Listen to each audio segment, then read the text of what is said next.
Shalom Bapak Ibu Saudara yang terkasih dalam nama Tuhan. Selamat pagi kembali dalam morning class pada pagi hari ini. Masih kembali lagi bersama saya. Dan biarlah kebenaran firman Tuhan dalam morning class hari ini dapat membantu Bapak Ibu Saudara untuk pertumbuhan kerohanian kita Bapak Ibu Saudara. Haleluya. Hari ini saya akan memberikan tema tentang Allah mengajarkan kita untuk selalu berbuat baik. Kejadian 26 ayat 7 katakan, ketika orang-orang di tempat itu bertanya tentang istrinya, berkatalah ia, dia saudaraku, sebab ia takut mengatakannya, ia istriku, karena pikirnya, jangan-jangan aku dibunuh oleh penduduk tempat ini karena Ribka, sebab oleh parasnya. Ketika pencobaan datang, Ishak menjadi lemah dan takut mengakui istrinya sendiri sebagai istrinya. Meskipun ia sebenarnya sangat mencintai istrinya itu Bapak Ibu Saudara. Bagaimana dengan kita? Dari sekian banyak cobaan yang datang, berapa kalikah kita berhasil menang atasnya? Seringkali lebih banyak kita kalah Bapak Ibu Saudara. Dalam Roma pasal 7 ayat 21 sampai 23 berbunyi demikian, demikianlah aku didapati hukum ini, jika aku menghendaki berbuat apa yang baik, yang jahat itu ada padaku. Sebab di dalam batinku aku suka akan hukum Allah, tetapi di dalam anggota-anggota tubuhku aku melihat hukum lain yang berjuang melawan hukum akal budiku, dan membuat aku menjadi tawanan hukum dosa yang ada di dalam anggota-anggota tubuhku. Bapak Ibu Saudara terkasih dalam nama Tuhan, Rasul Paulus mempunyai kehendak untuk berbuat baik, tetapi tidak ada kekuatan sehingga tetap saja dia dikalahkan dalam menghadapi setiap kesukaran, kesulitan, setiap tantangan Bapak Ibu Saudara. Ada 3 hal yang akan menguatkan kehendak kita untuk berbuat baik. Ada 3 hal yang akan menguatkan kita untuk berbuat yang baik. Yang pertama itu ada penyerahan diri. Hidup kita kepada Tuhan. Ada penyerahan diri. Menyerahkan hidup kita kepada Tuhan. Surrender. Menyerahkan diri hidup kita kepada Tuhan. Dalam Roma pasal 6 ayat 13 dikatakan, dan janganlah kamu menyerahkan anggota-anggota tubuhmu kepada dosa untuk dipakai sebagai senjata kelaliman, tetapi serahkanlah dirimu kepada Allah sebagai orang-orang yang dahulu mati, tetapi yang sekarang hidup, dan serahkanlah anggota-anggota tubuhmu kepada Allah untuk menjadi senjata kebenaran. Penyerahan diri ini berarti harus menjadi hamba dari Tuhan untuk mentaati Dia. Firman Tuhan katakan,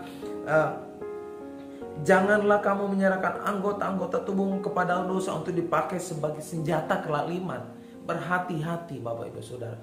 Tetapi biarlah hidup kita dipakai untuk menjadi alatnya Tuhan. Bukan menjadi senjata dari kelaliman, tetapi dipakai untuk menjadi alatnya Tuhan. Makanya dikatakan perlu ada yang namanya penyerahan diri. Tetapi serahkanlah dirimu kepada Allah sebagai orang-orang yang dahulu mati, tetapi yang sekarang hidup. Dan serahkanlah anggota-anggota tubuhmu kepada Allah untuk menjadi senjata-senjata kebenaran. Menjadi senjata-senjata kebenaran. Bapak Ibu Saudara terkasih dalam nama Tuhan. Roma ayat 16 katakan, apakah kamu tidak tahu bahwa apabila kamu menyerahkan dirimu sebagai seseorang, sebagai hamba untuk mentaatinya, kamu adalah hamba orang itu yang harus kamu taati, baik dalam dosa yang memimpin kamu kepada kematian maupun dalam ketaatan yang memimpin kamu kepada kebenaran. Hamba kebenaran yang membawa kepada pengudusan.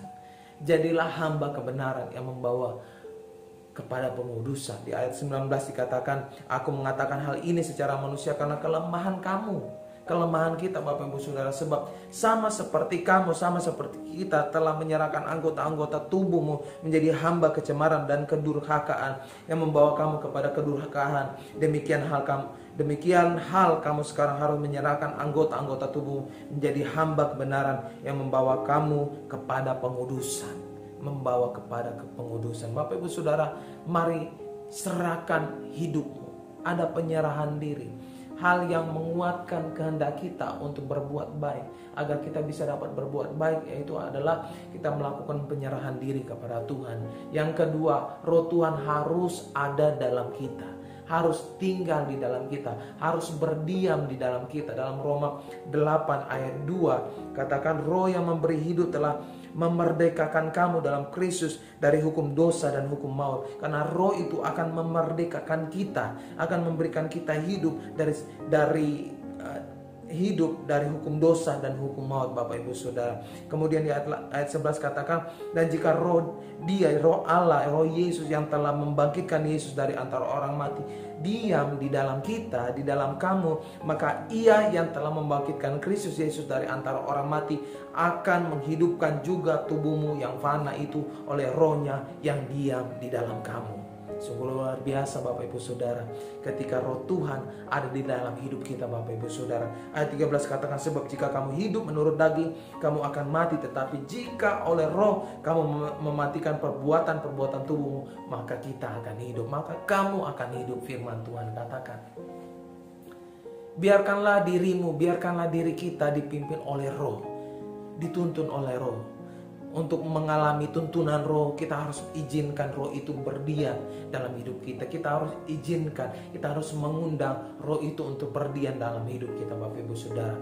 Yang ketiga adalah firman Allah akan meneguhkan langkah kita. Firman Allah akan meneguhkan langkah kita. Mazmur 119 ayat 113 dikatakan, orang yang bimbang hati ku benci, tetapi Tauratmu ku cintai. Yesus melawan iblis dengan firman Allah. Yesus melawan iblis dengan firman Allah. Ketika ia dicobai dengan nafsu lapar, firman Allah menguatkan Yesus dan ia menang. Karena firman Allah adalah kebenaran, firman Allah adalah kekuatan. Dalam firman Allah itu ada kuasa, ada kuasa Tuhan. Contoh dalam 1 Samuel pasal 17 ayat 40, katakan, lalu Daud mengambil tongkatnya di tangannya, dipilihnya dari dasar sungai 5 batu yang licin, dan ditaruhnya dalam kantung gembala yang dibawanya, yakni tempat batu-batu, sedang umbannya dipegang di tangannya. Demikianlah ia mendekati orang Filistin itu. Bapak Ibu Saudara terkasih dalam nama Tuhan, cerita tentang Daud melawan Goliat. Daud yang kecil menggambarkan kehendak kita, Bapak Ibu Saudara, untuk berbuat baik. Dan Goliat adalah nafsu kedagingan kita yang begitu besar, raksasa. Daud yang hanya kecil dan tanpa pedang telah menang atas Goliat karena di belakangnya ada kuasa yang mendukungnya, ada kuasa yang mendorongnya untuk melawan. Kenapa Bapak Ibu Saudara terkasih dalam nama Tuhan? Roh Tuhan itu berdiam dalam hidupnya. Roh Tuhan itu tinggal di dalam dia, sehingga dia tidak takut, sehingga dia berani, Bapak Ibu Saudara. Ada kekuatan yang besar keluar dari hidupnya, dari dirinya, Bapak Ibu Saudara. Karena firman tinggal di dalam dirinya. Firman itu tinggal di dalam hidupnya, Bapak Ibu Saudara. Firman itu tinggal di dalam hidupnya. Daud datang dengan nama Tuhan, yang artinya adalah ada penyerahan diri. Dia menyerahkan hidupnya. Kemudian Daud memegang tongkat. Di ayat 40 katakan, lalu Daud mengambil tongkatnya di tangannya. Daud memegang tongkat Harun yang bertunas Roh Kudus. Bilangan 17 ayat 8 katakan, ketika Musa keesokan harinya masuk ke dalam kemah hukum itu, maka tampaklah tongkat Harun dari keturunan Lewi telah bertunas, mengeluarkan kuntum, mengembangkan bunga dan berbuahkan buah badam. Tongkat Harun yang bertunaskan Roh Kudus, Bapak Ibu Saudara. Daud memegang tongkat itu. Kemudian Daud menggunakan batu itu. Dalam 1 Korintus 10 ayat 4 katakan, dan mereka semua minum minuman rohani yang sama, sebab mereka minum dari batu karang rohani yang mengikuti mereka, dan batu karang itu ialah Kristus. Batu karang itu ialah Kristus. Karang itu ialah Kristus, dan Kristus itu adalah firman Allah yang telah menjadi manusia. Firman Allah yang telah menjadi manusia, Bapak Ibu Saudara. Yohanes 1 ayat 14 dikatakan, firman itu telah menjadi manusia dan diam di dalam diri kita, dan kita telah melihat kemuliaannya, yaitu kemuliaan yang diberikan kepadanya sebagai anak tunggal Bapa, penuh kasih karunia dan kebenaran. Kejadian 4 ayat 7 katakan, apakah mukamu tidak akan berseri jika engkau berbuat baik? Tetapi jika engkau tidak berbuat baik, dosa sudah mengintip di depan pintu. Ia sangat menggoda engkau, tetapi engkau harus berkuasa atasnya. Di sini mengatakan bahwa dosa sudah mengintip di depan pintu jika kita tidak berbuat baik, Bapak Ibu Saudara. Kita harus mengalahkan dan berkuasa atasnya. Kain akhirnya berbuat dosa karena ia tidak dapat menguasai keinginannya untuk berbuat dosa.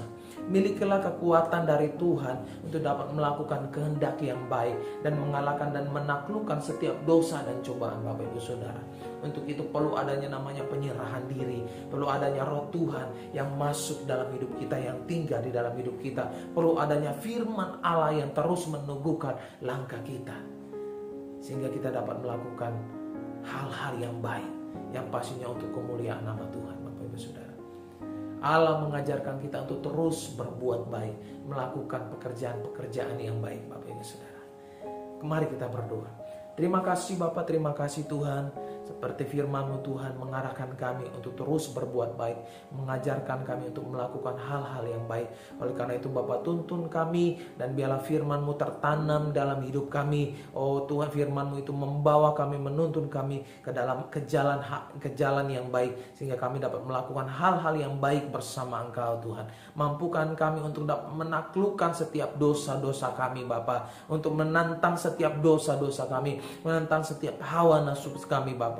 Hanya di dalam nama Yesus kami berdoa mengucap syukur. Haleluya. Amin. Oleh karena itu Bapak Ibu Saudara, jangan berhenti untuk berbuat baik. Selagi bisa, lakukanlah hal-hal yang baik, hanya untuk kemuliaan nama Tuhan. Tuhan Yesus memberkati Bapak Ibu Saudara. Stay safe and God bless you.